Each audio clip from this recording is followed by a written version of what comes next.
One of the largest state agencies says it's making changes following a KPIX 5 investigation. But it continues to put millions of Californians at risk for identity theft. So you won't tell us how often you mess up and compromise people's identity? I can't. Tonight, KPIX 5's Julie Watts reveals who has the power to force change but is not using it. Mary Shaw goes to great lengths to protect her mail and her identity, even using a mail tracking service that emails her images of each letter that leaves the post office. Which is how she learned, despite her best efforts, one of California's largest agencies may have compromised her anyway. Someone knew that my document might give them a social security number to sell. You see, like millions of Californians collecting unemployment, disability, maternity leave, the Employment Development Department sends Mary clearly marked letters with her full social security number printed inside. And thanks to informed delivery, she knows this letter never arrived. This particular one was the only one with sensitive information, and it was the one that disappeared. Envelopes like these are a target for ID thieves, which is why state law prohibits putting someone's social security number in the mail. But 3 years after the state first assured us and lawmakers it would stop, it's still putting Californians at risk. The state is aiding and abetting identity theft by recklessly disregarding their duty. And consumer watchdog's Jamie Court says, while consumers don't have the legal authority to stop them, The Attorney General can sue them. The governor should come down on Director Henning like a ton of bricks. We shared our findings with the governor's office, which oversees the EDD, and Attorney General Javier Becerra, currently running for re-election. He has the power to take legal action. Both declined our request to comment, instead telling us to talk to the EDD. EDD Director Patrick Henning has repeatedly declined our request for an interview.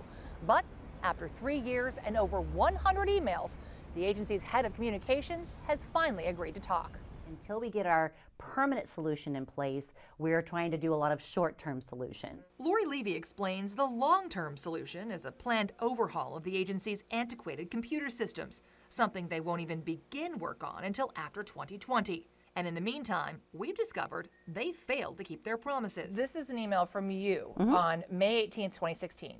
EDD customers do have online options that do not involve mailing of documents. Less than 2 months ago, I was enrolled in online and I was still getting my social security number in the mail. The good news is that we have removed the SSN from this particular form, and in the future when you opt out. On what date? On what date? In the last 2 months. And in the last... So this was sent 2 months ago? Yeah, in the last few weeks we have... She revealed shortly after we questioned the agency about documents I received while on maternity leave, they finally got around to removing the number from these letters, mailed every 2 weeks, to every person collecting disability or maternity benefits. What prevented you from removing this number 3 years ago when I first brought it to your attention? All of it takes time, and we have numerous forms. So how many people are still getting their social security number in the mail?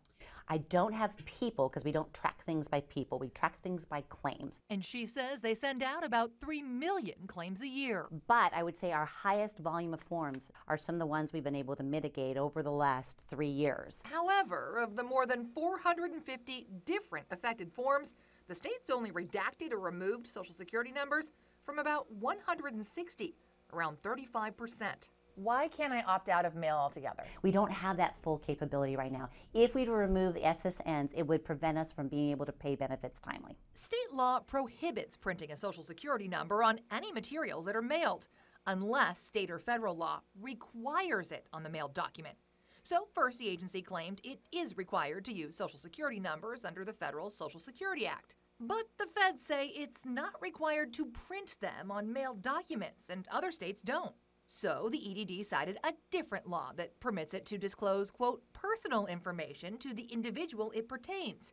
Again, it doesn't require they mail the number, and they appear to be violating that law too, disclosing personal information to the wrong people. Several viewers told us the EDD mailed them other people's documents with full social security numbers. How in the world did this piece of paper get into an envelope addressed to me? So finally, the EDD pointed to the Unemployment Insurance Code, which still doesn't require they mail the numbers, but does give Director Patrick Henning authority to permit the use of any information he deems necessary. Let's talk about complaints. You sent an email to me this week and you said the EDD is not aware of any cases where our forms have been used to commit identity theft. How would you become aware of that? I don't know, but I can tell you we're not aware of that. Because ID thieves generally don't call the EDD to say, hey, guess how I stole this person's identity. But we've received numerous complaints from people who say they contacted the EDD, reporting issues ranging from misdirected mail to mail theft. Yeah, a lot of people complain. How often does that happen? I can tell you it's very rare. But what does that mean? You send out millions of documents a year. What to you is very rare? We don't hear that many cases. Still, the agency refused to provide numbers, arguing it's not public information.